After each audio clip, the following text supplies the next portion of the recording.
Kohinoor music studio Bakhri बाजार। बोल बम बोल बम बोल बम बोल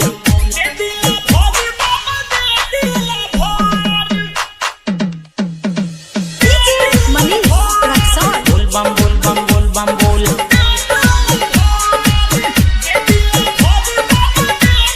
बोल बम बोल बम बोल बम बोल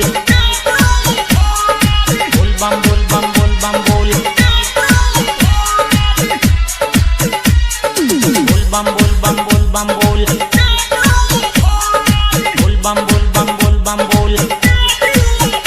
हा हा कांधे कांवर धैले बानी बोल बम बोल बम बोल बम बोल कांधे कांवर धैले बानी ऐनी देवो घर कांधे कांवर धैले बानी ऐनी देवो घर दे दल भरे बाबा दे दल भर दे दल भरे भोला दे दल भर दे दल भरे बाबा दे दल भर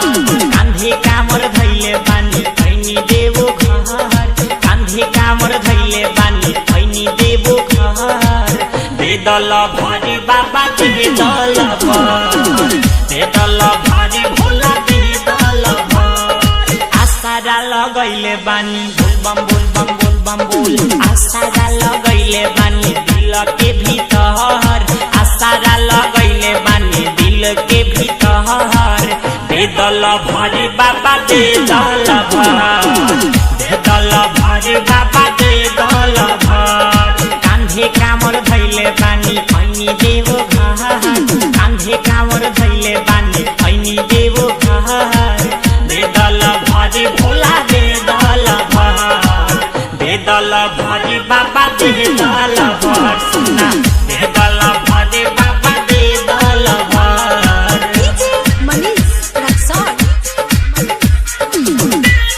बोल बम बोल बम बोल बम बोल recording by Kohinoor music studio. बोल बम बोल बम बोल बम बोल बोल बम बोल बम बोल बम बोल सब लोग साथे अपना डाली लेके लभरे हमारो ता देखी देखी होला नहीं सहबर बोल बम बोल बम बोल बम बोल बोल बम बोल बम बोल बम बाबा सब लोग डाली साथे लेके अपन लभरे हमारा ता देखी देखी होला नहीं सहबर अदी कृपा हमारा पर होखे ना सब हर अदी कृपा हमारा पर होला ना सब हर दे दिल भरे बाबा दे दिल भर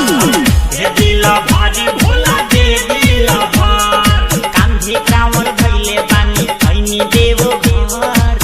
दे दिल भरे भोला दे दिल भर दे दिल भरे भोला दे दिल भर मनीष रक्सौल। बोल बम बोल बम बोल बम बोल बोल बम बोल बम बोल बम बोल बोल बम बोल बम बोल बम बोल बोल बम बोल बम बोल बम बोल बोल बम बोल बम बोल बम बोल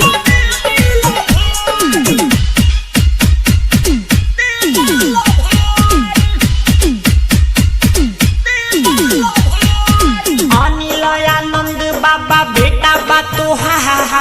अदी कृपा हमारा होई उपकार हे बाबा दया करी ना अनिल आनंद भोला बेटा बा तो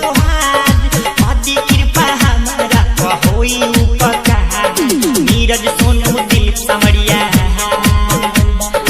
मुन्ना रोहित छोटू राजेश करे लागो हा दे दिल भरे बाबा दे दिल भर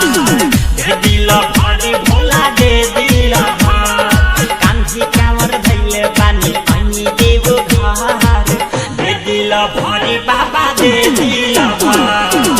दे दिल भरे भोला दे दिल भर। Recording by Kohinoor music studio Bakhri बाजार।